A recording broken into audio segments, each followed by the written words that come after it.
Hello, everyone. Good afternoon and a warm welcome to this webinar. We are MedGenome, the leaders in genetic testing in India. My name is Joseph, and today's topic for the webinar is clinical challenges in the era of NGS. And our speaker today is Dr. Lokesh Lingappa. Dr. Lokesh is a consultant child adolescent neurologist at Rainbow Hospital and Prenatal Center, Hyderabad.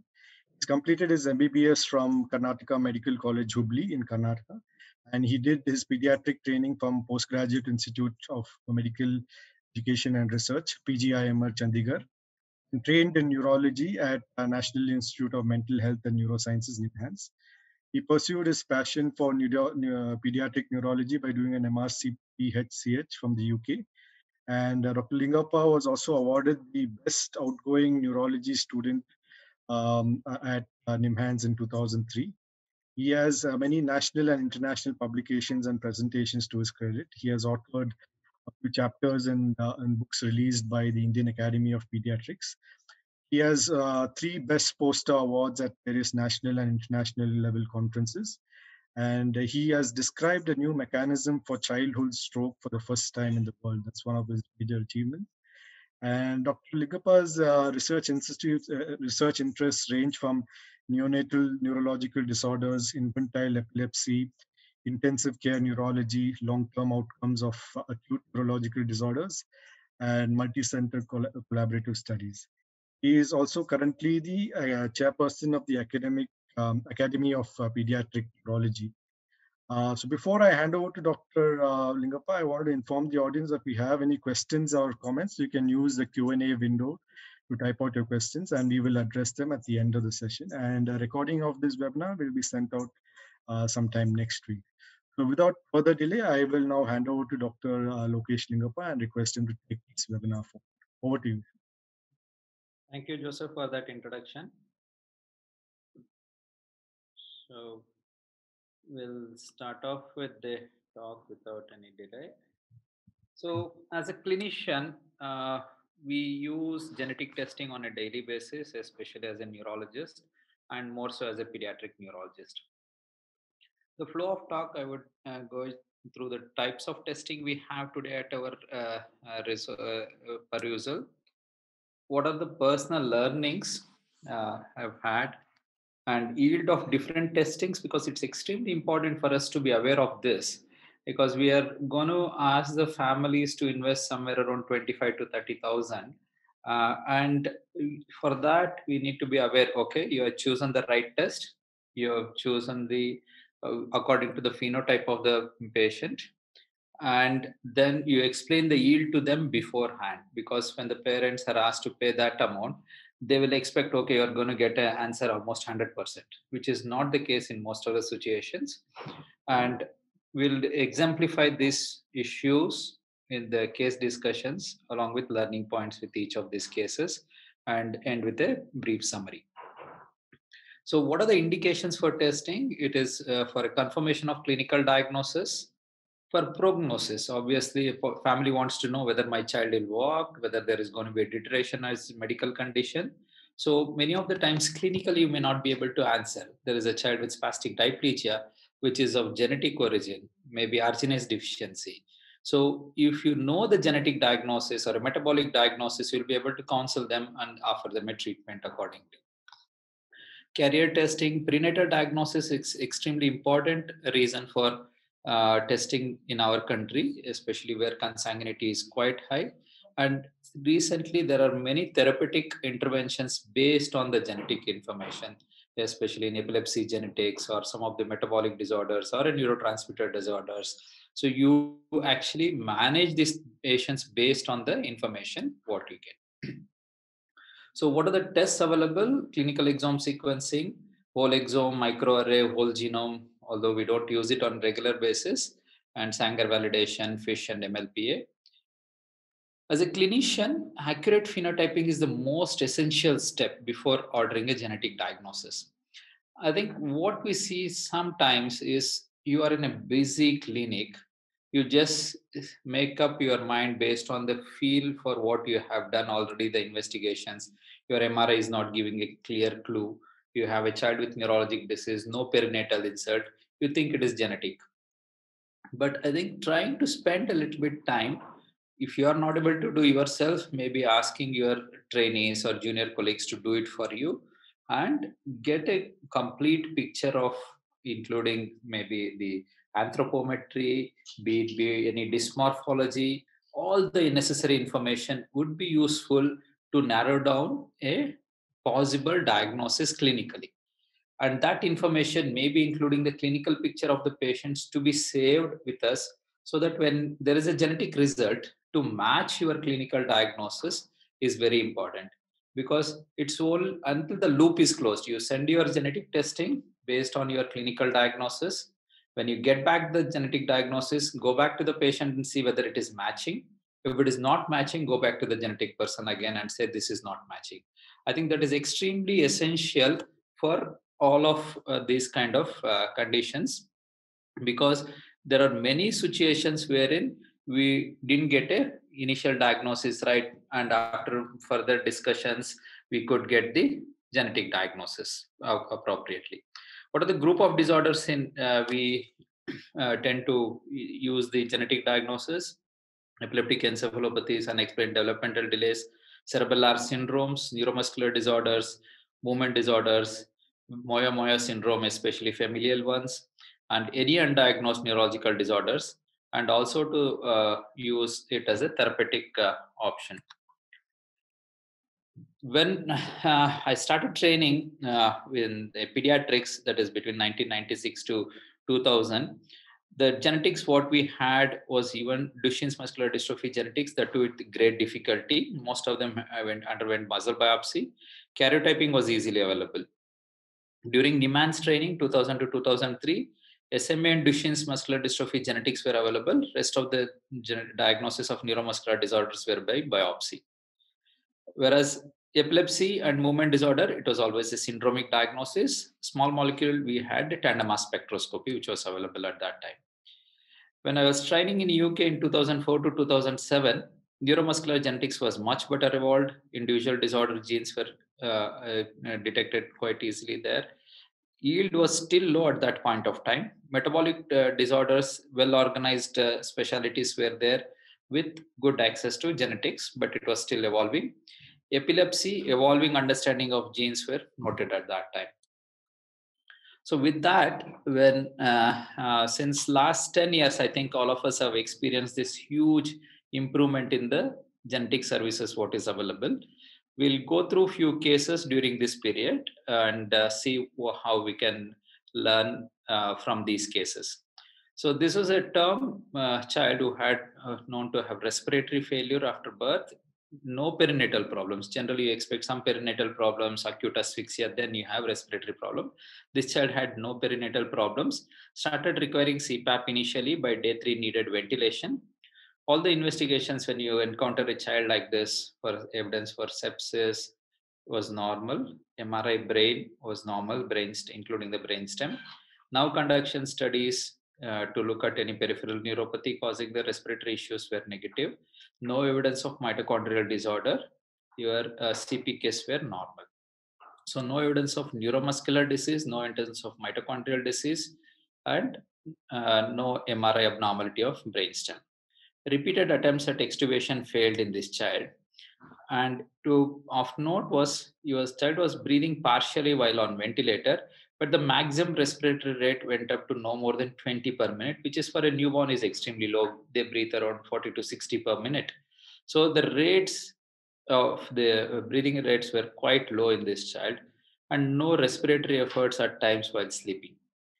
So the clinical diagnosis in this sort of situation is, you can actually start answering in the chat box, which will be a useful exercise, especially in this post-lunch session. So the question for you is whether a whole exome sequencing or chromosomal microarray would help this child to arrive at a diagnosis. The clinical diagnosis for us was CCHS, congenital central hypoventilation syndrome, which is due to FOX2B polyalanine repeat expansion. So this obviously will not be picked up on your whole exome sequencing or chromosomal microarray. You need to specifically request this testing, which has a high yield with this kind of phenotype.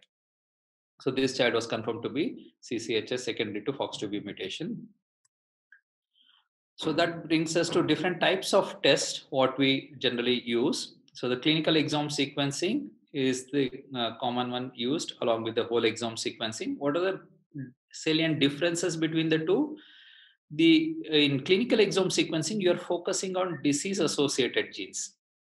Whereas in whole exome sequencing, you are giving a complete coverage of coding regions and you are looking at 20,000 plus genes. Whereas in clinical exome sequencing, you are looking at 6,000 plus genes.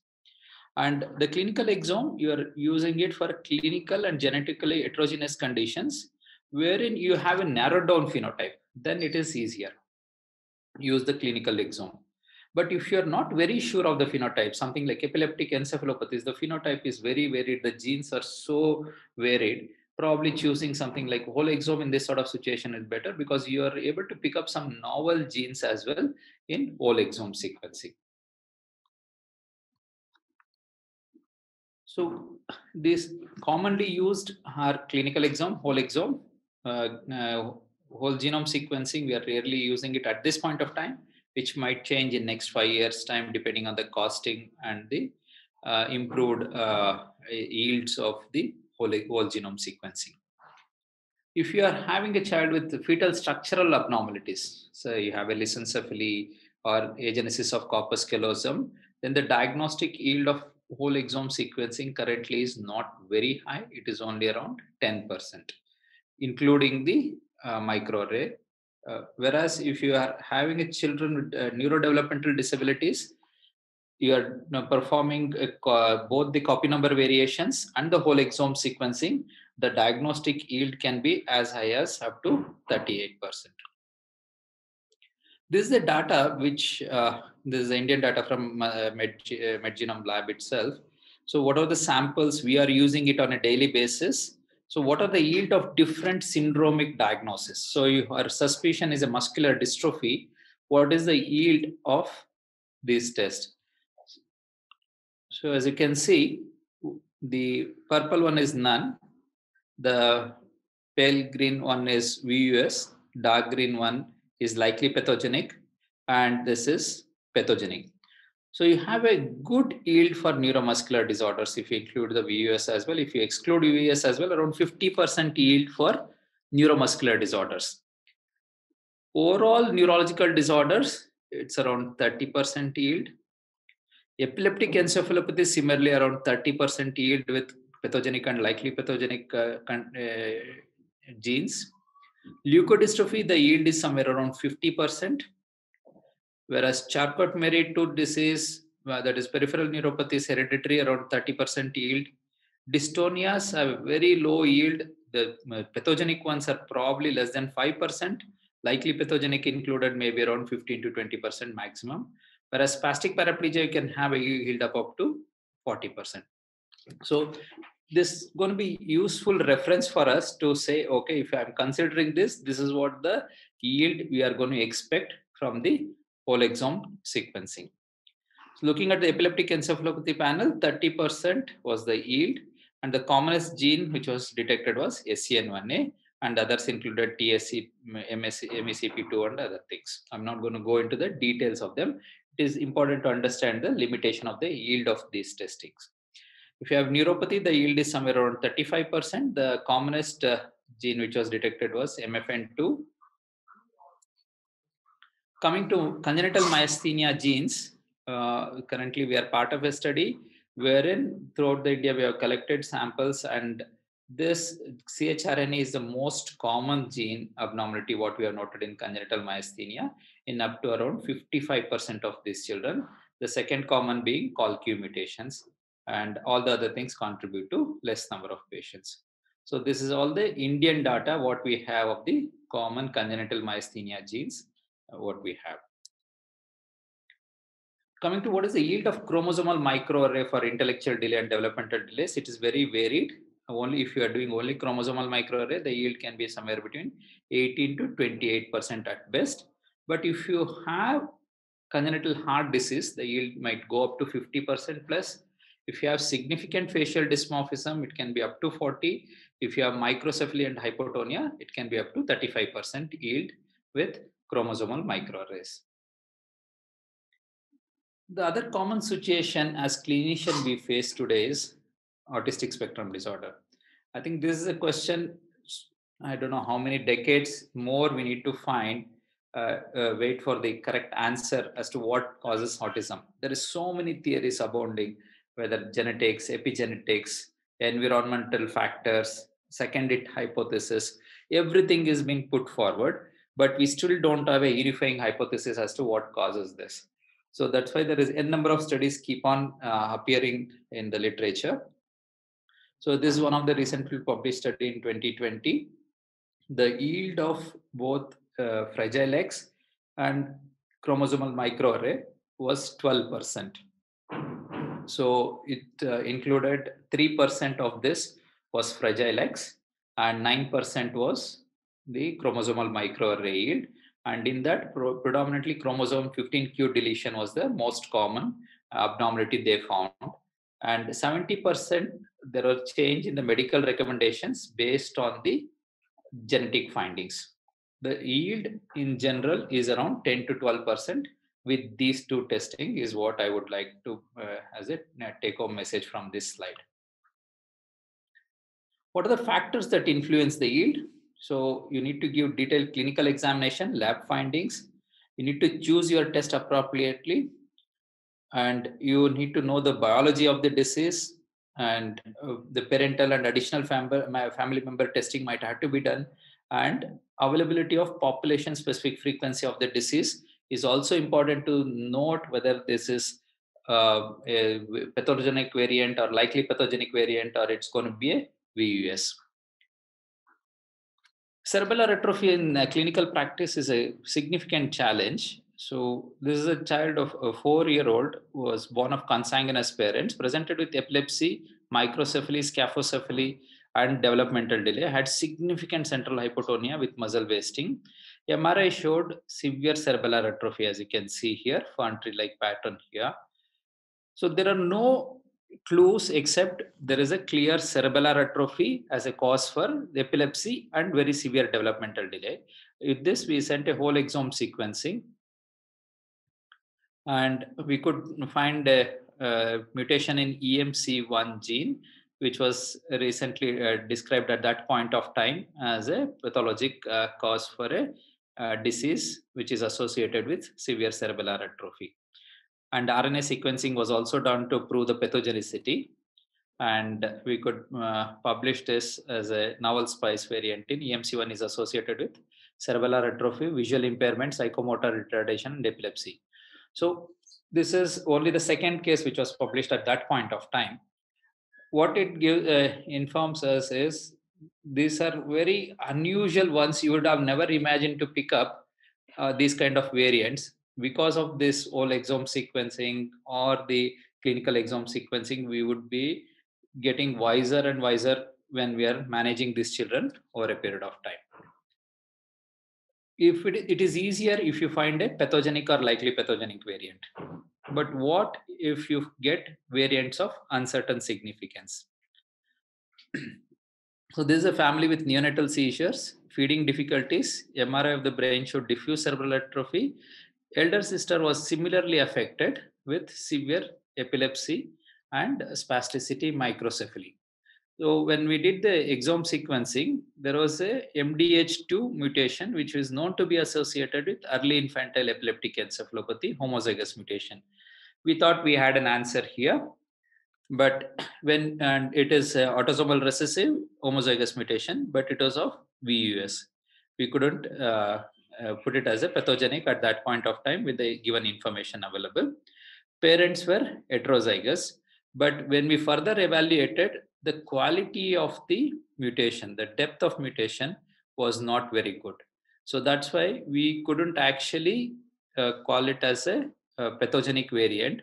And we still don't have an answer in this family, as most of the 70% of the epileptic encephalopathies, we don't get an answer with the current genetic tools. So we can't go ahead with the antenatal testing with variants of unknown significance, because although it is segregating well, so the parents are heterozygous carriers. Both the children are carrying this, but it was VUS. So it is, you have to be very careful that you should not do antenatal testing based on the VUS variants unless you can show or demonstrate that it is of pathogenic variants by other forms. So as we discussed in the beginning, we want to know, is there a reanalysis required if you get a negative test? So you have sent off the testing, there is almost 50% or more chance that it comes back normal. So when do you request a reanalysis with the lab? So due to extremely large number of variants in every genome, so we have to see whether there is a technical failure to detect a variant in the data. Is there incorrect annotation, limited knowledge of the causative genes or loci we need to look at, and limited clinical details is one of the common thing which we actually face on day-to-day clinical practice.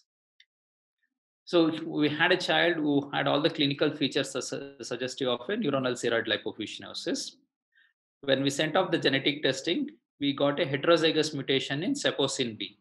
Obviously, it is an autosomal recessive disease, and it was only heterozygous hit, and it was clinically not matching. So absolutely no correlation.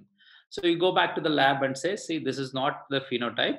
We are looking at a child who has myoclonic epilepsy with cerebellar atrophy. Please review the data. So when it was reanalyzed, we could pick up a condition called Troyer syndrome, which was likely pathogenic, and it was a homozygous mutation with a good quality. So what are the additional details we had? So we had low birth weight, relative macrocephaly, and this child had pyramidal signs along with the cerebellar signs which was seen, and mild pes cavus was also noted.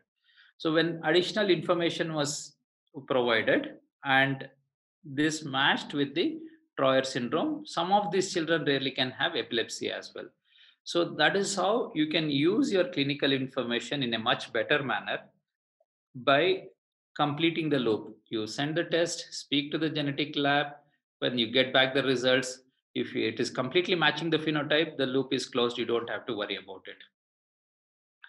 So reevaluation of the patient followed by reanalysis in the light of negative or discordant results. So either you get a negative result or a discordant result.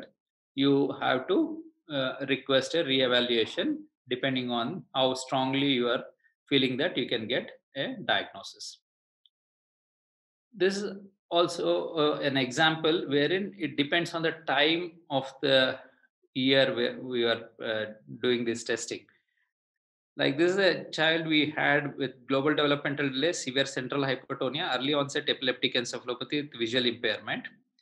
And in 2015, the analysis was done, and we could pick up a genetic abnormality in RAL-GAP1, which at that time only one case report was there in 2009, and it was not very clear whether that is a part of a disease causing or a pathogenic mutation.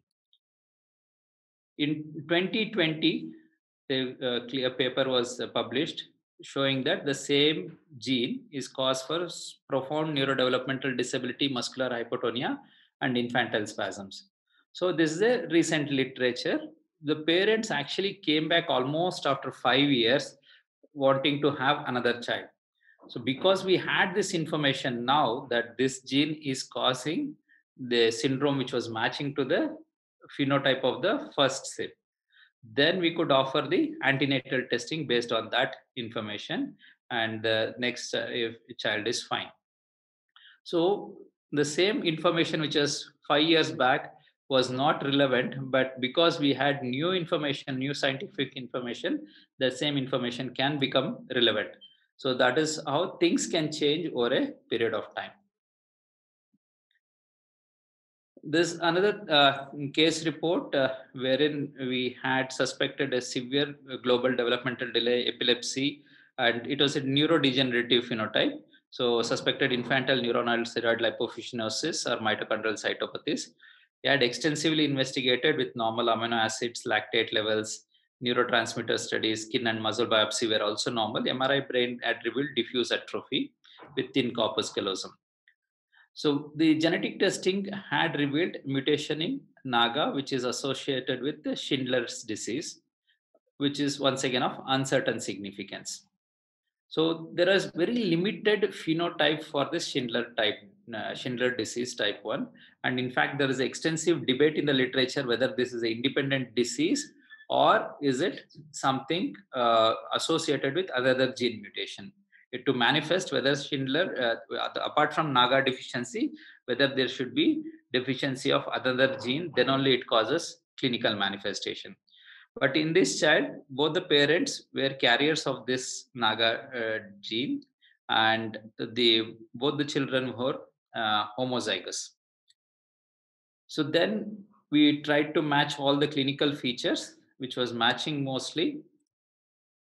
Then we did a reverse engineering, that is, looked at the enzyme which it produces, that is N-acetyl galactosaminidase, which was quite low in this child, that is 0.7, whereas the lowest cutoff is 5, which classifies it to be deficient. So with the extensive evaluation, and sometimes when you have a chance to look at the enzymes, that is the end product of that gene function, that will actually clarify and also give evidence of that this deficiency is causing a pathogenic alteration in the genetic function.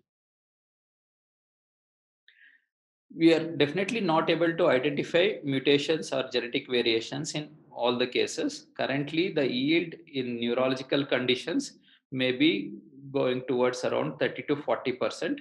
Neuromuscular disorders, as noted, have better yield.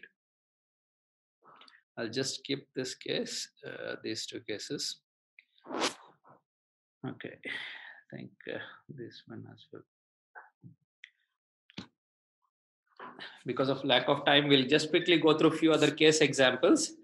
Angelman syndrome, I think as a clinician, as a pediatric neurologist, we suspect this often, and still the testing is quite challenging. And due to common characteristics, Angelman syndrome shares a lot of features with other developmental disorders, developmental delay, motor issues, lack of cooing, babbling, or speech abnormalities. And in fact, 50% of individuals with Angelman syndrome can be originally misdiagnosed. So they come with developmental delay, lack of sleep-wake cycles, and they have poor sleep pattern. Along with that, epilepsy can present in second year of life, whereas the EEG abnormalities can come even earlier. So there is no changes in EEG from awake to sleeping state. That is one of the characteristic, and they can have a high amplitude rhythmic 2 to 3 hertz activity over anterior regions, which can be seen with along with epileptiform discharges. So you can have this very high amplitude discharges seen in the background, even in absence of overt epilepsy. You can have this spike and slow wave discharges in the frontal regions predominantly. This is a usual good indication to say this child might have Angelman syndrome. But when you suspect Angelman syndrome, what are the testing you can do? Deletion testing, uniparental disomy testing, imprinting defect can be there, a pathogenic variant in UBE3A can be there. So what are the tests that can be used to confirm? Commonly, the two tests with high yield are DNA methylation analysis, which has a yield of around 80%, MLPA, which has yield of 80%. So usually these are the two good tests to start off. But if you get negative, then you are looking at other tests, which includes uniparental disomy study, which has yield of around 7%, or Fisher chromosomal microarray, which has a yield of 68%.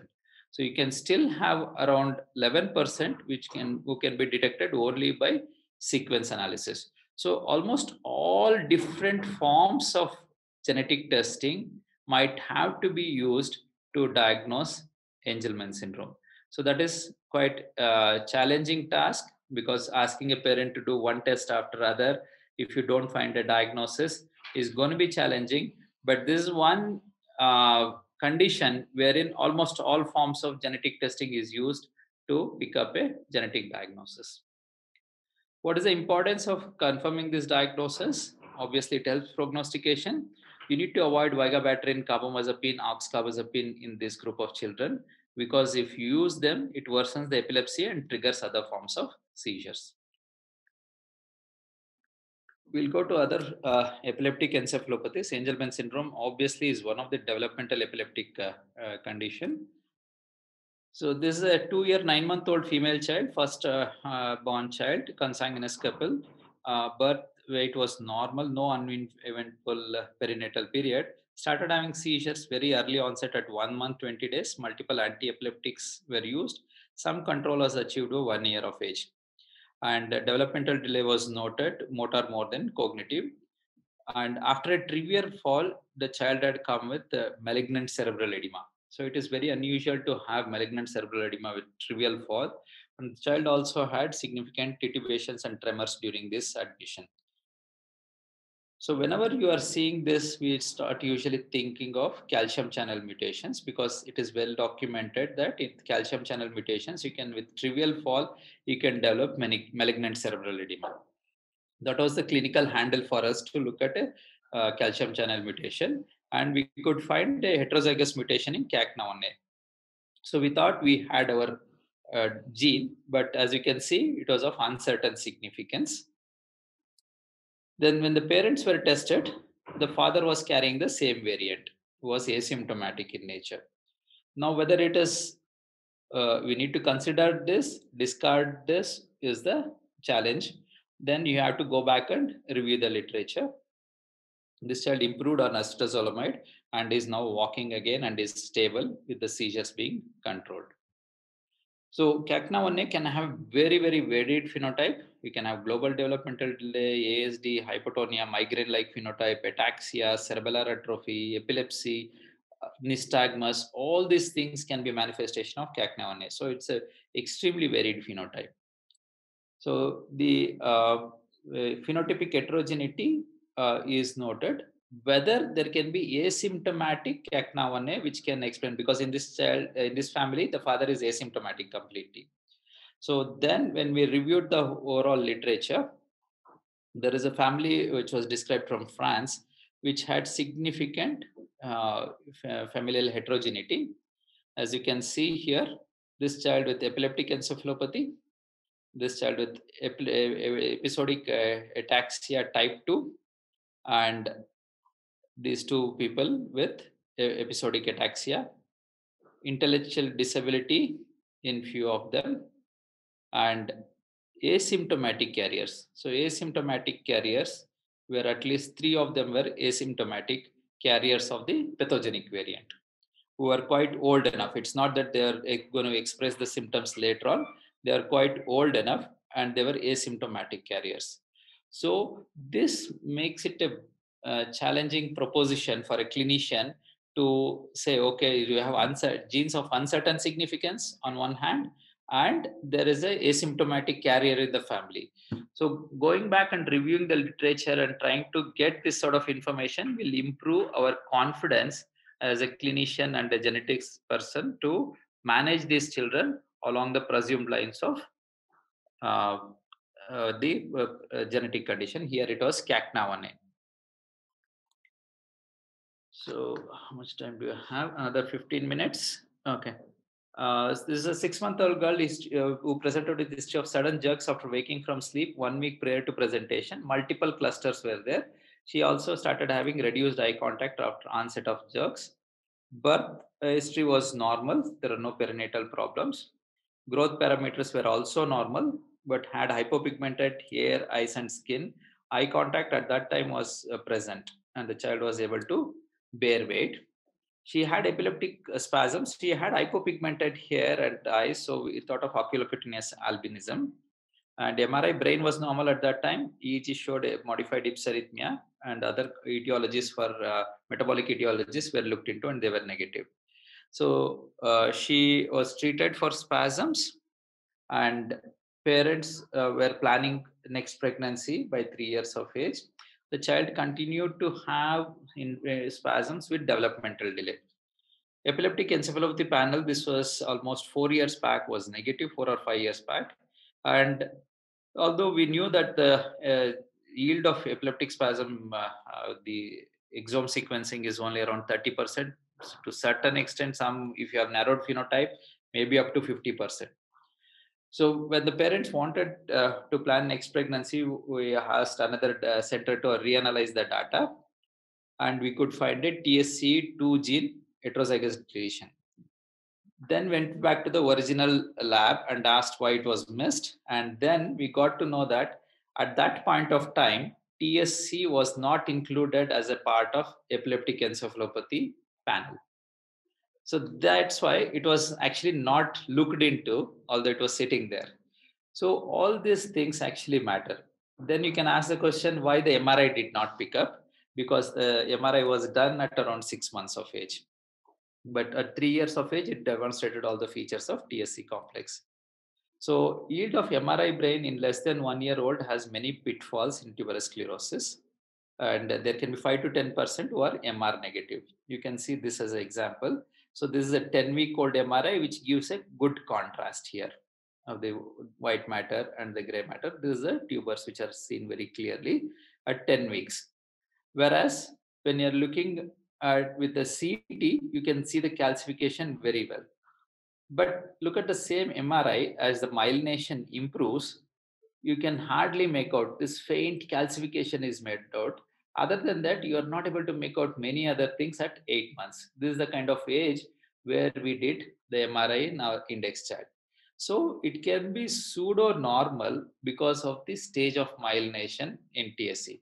So the MRI was pseudo normal at that point of time, and your gene panel, the way it was made at that point of time, made us miss the TSC complex, especially because you couldn't pick up the normal markers of tuberous sclerosis because the child also had oculocutinous albinism. So these are the challenges sometimes we need to face as a clinician, and most of the times it's the parents' requirement which drive us to go that one step further and get the accurate answer. So this is a child with epilepsy with developmental delay, and significant status epilepticus were there, and along with the motor and cognitive delay. Also, this child had tubulopathy, Gitelman kind of tubulopathy with associated hypokalemia, which was presenting with intermittent weakness as well. So epilepsy along with tubulopathy, and Engersib was also affected in the similar fashion with hypokalemia, and the MRI showed these signal changes in the dentate nuclei along with basal ganglia. So this made us think of a specific genetic mutation, and the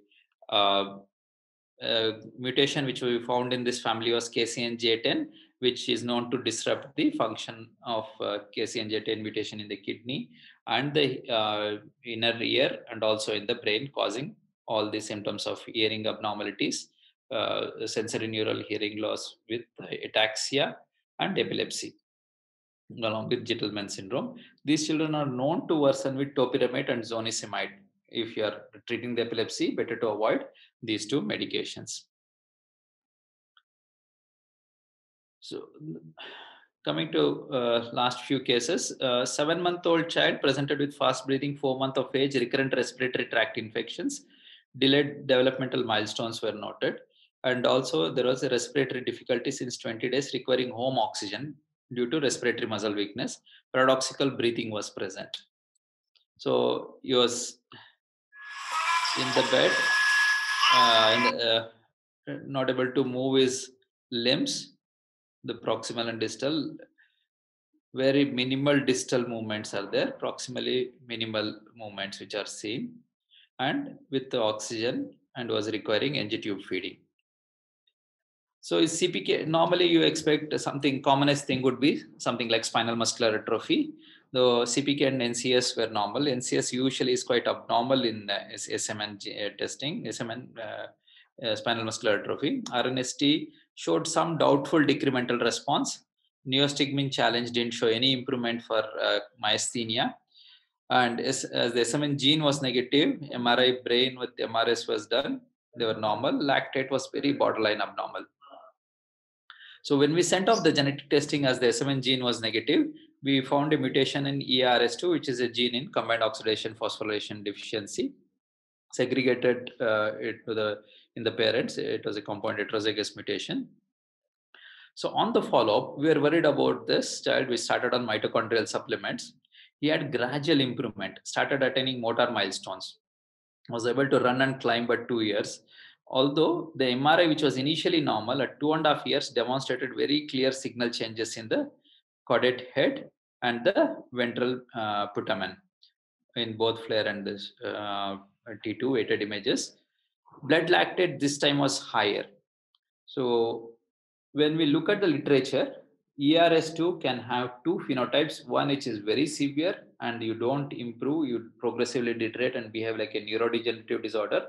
Another phenotype wherein you have 1 point improvement which starts and then keeps continuing to improve as you grow older as well. So this child luckily had a phenotype which was going to improve. So this is the same child at 3 years of age. He's trying to climb up and is cognitively and motor wise is normal. So here arriving at your genetic diagnosis helped us to help the family to understand the disease and explain them, yes, this child is going to keep improving. Probably you continue the supplements as long as because it's a mitochondrial supplement. We are not sure whether that's going to help or it's the nature of genetic disease it's going to help. But what the international community also suggests is to continue the mitochondrial supplements in this kind of situation. I'll just skip this. This child we saw last month who presented for a 6-month-old child, had initial neck control, then didn't develop any rollover and was able to recognize and had nystagmus on examination, some contractures at the hamstrings and the ankle. So some motor stagnation and contractures which were noted along with nystagmus. So you had some features of CNS involvement, some features of lower motor neuron involvement because of early contractures, and some wasting was there of the quadriceps muscle as well. Ultrasound showed there is evidence of muscle, the bedside ultrasound showed evidence of atrophy in the muscles. So you have unequivocal evidence of both CNS and the peripheral nervous system. So when you have something like that, you are clinically thinking of congenital muscular dystrophy, because the myrosin deficient congenital muscular dystrophies or dystroglycanopathies are the ones which we present with this kind of phenotype. So the MRI done showed extensive white matter signal changes. As you can see here, symmetric deep periventricular white matter signal changes are there. Along with that, there is hypoplasia of the brainstem and a posterior fossa cyst. So all these things once again are consistent with the congenital muscular dystrophy phenotype. So then we got the result 2 days back, which shows both LAMA2 mutation and B3 GLNT. That is dystroglycanopathy. This is the myrosin. So myrosin deficient congenital muscular dystrophy. So both of them are autosomal recessive or in homozygous state, and this is pathogenic. This is likely pathogenic. Then as a clinician, what are we supposed to do? It's a challenging situation. So go back and read the literature. So this is the MRI we could find to match the dystroglycanopathy. So wherein it is periventricular, the structural abnormalities are quite more prominent. The lissencephaly, pachygyria pattern is more prominent in the dystroglycanopathies. The elongation of pons is seen in dystroglycanopathies, and more cerebellar cysts are seen in this condition. Whereas if you can see LAMA2, you have this uniform deep white matter abnormalities, which matches actually the index child. If you look at this MRI and this findings, it matches the LAMA2 mutation. Also, this index child didn't have any structural eye abnormalities, which is more common in the dystroglycanopathies. Based on these two, we're probably going to ask for testing for LAMA2 mutation rather than the dystroglycanopathy gene. So that is how you will have to use your genetic information, go back to the clinical, go back to the radiology, narrow down your genetic diagnosis. So to conclude, the test, what you choose decides the diagnostic yield. So you need to have a clinical characterization, known molecular basis of the Mendelian disease, and efficiency of the test, how accurate, sensitivity and specificity for given indication, and what is the gene coverage, quality of data generated, validated bioinformatics pipeline. So it's not just sending XYZ test to a lab, and because there is a lot of dynamics involved in these testings. So you need to know, you need to have that confidence in that whole team of people who are working on that sample. So what are the limitations of just doing whole exome sequencing? Will not be able to pick up any conditions which are associated with triple repeat expansions, like Fragile X, Friedreich's ataxia, or the spinocerebellar ataxia, especially in adults, which are triple repeat disorders, Huntington's disease, those kind of conditions you will not be able to pick up. And small deletions and duplications might be missed. You might have to do chromosomal microarray in specific conditions.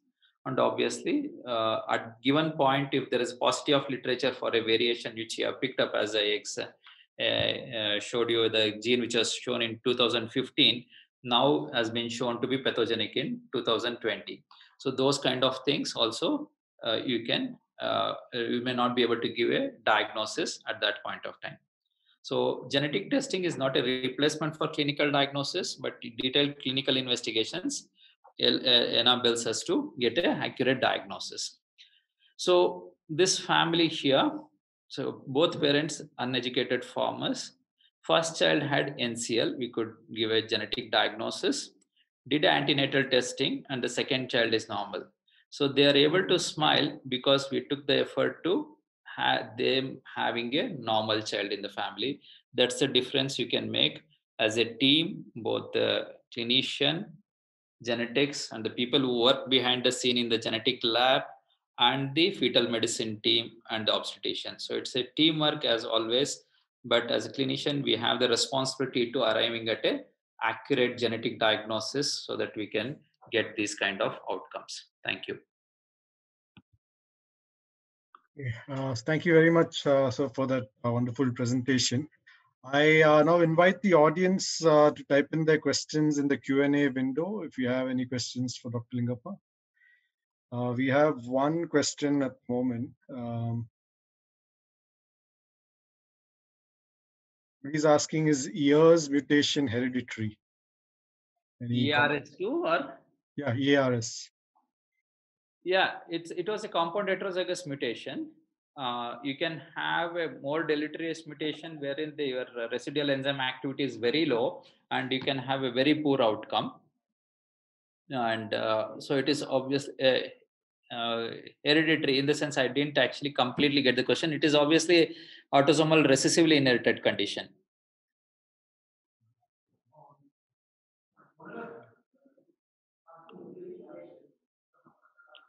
Yeah, testing for FOXP2B mutation is not commercially available in India as yet.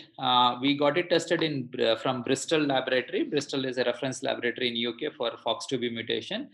If you have a child who is stuck on ventilator, newborn baby, you can get the results as quick as less than a week's time.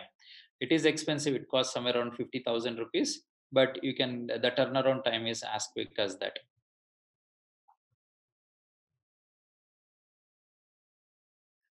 Okay. So there is a question by Jeevan Silwal. Few months sent clinical exam and mitochondrial for infants coming with sudden regression, basal ganglia and midbrain hyperintensities, and 3 babies did well on mitochondrial and biotin supplement. CSF lactate was normal. What is the genetic testing yield? Yeah, so I think first going to the clinical phenotype, Dr. Jeevan, I'm not sure which part of the country you are from. We have a area within sort of Telangana where if you know that these children are coming from that area, we have thiamine deficiency. So the thiamine deficiency can present exactly like a Leigh disease, and they do very well with supplementation. Both the parental, the maternal supplementation and the supplementation to the child, and they improve quite well. Obviously, their genetics would be negative because it's acquired thiamine deficiency. The yield of Leigh syndrome is not very high. It is maybe somewhere around 30-40%, not beyond that. SERF1 mutation and those group of complex 1 mutations, you probably has a better yield. But you have to test obviously for both nuclear and DNA mutations, as you have done with the clinical exome and mitochondrial genome. So that's what I would suggest. He's practicing in Siliguri. Siliguri. Okay. Yeah. Yeah, there are a couple of more questions. Yeah. So there are so many cases with two disease conditions, few being pathogenic too. How was the variant in second generation? Last year where the second variants also likely pathogenic phenotype. Yeah. So I think the question is the second case wherein we had both of them were very close match. Both of them have similar phenotype. The phenotypically the differences would be they have more structural abnormalities, microcarnia, microophthalmias. Those kind of structural abnormalities will be much more. The brainstem abnormalities will be much more in the dystroglycanopathies, and cerebellar cystic findings will be much more in the dystroglycanopathies. So that is a clue. Whereas in the index child, we had more uniform, both deep white matter and subcortical white matter signal change. So that made us think more of LAMA2 clinically and radiologically. That's why we are going to ask for parental testing first for the LAMA2 mutations. But when it comes to antenatal testing, we are going to be fine with only this. Yes, we'll have to discuss with the genetics team again. But I think we are narrowed down on your phenotype very clearly based on this one. We can also go back and do the muscle biopsy. See, the ultimate test would be you doing a muscle biopsy here and say, okay, it is more of merosin deficient, not a dystroglycanopathy. That will give us answer. Dr. Jeevan, yeah, I think next time you find these kind of cases, asking for thymine levels would be a useful thing to do. So in case you have any further questions, you can always write into us at the mail ID given below or call us on our toll-free number, and we'll be happy to forward those on to Dr. Lokesh to answer. And so I'd like to thank Dr. Lokesh Lingappa for taking time off from his busy schedule to give us this very interesting presentation. I'm sure there are a lot more cases that we can discuss, and I think we can always schedule another session at some point in the future, and maybe we can have a larger of doctors also presenting. And as I mentioned, if you have any further questions, please don't hesitate to write into us, and we'll be sending out a recording of this webinar in a week's time. Please look out for it in your email inbox. So thank you very much, audience, and also thank you very much, Dr. Lingappa, for taking time off and presenting and attending this webinar. Thank you. Thank you very much.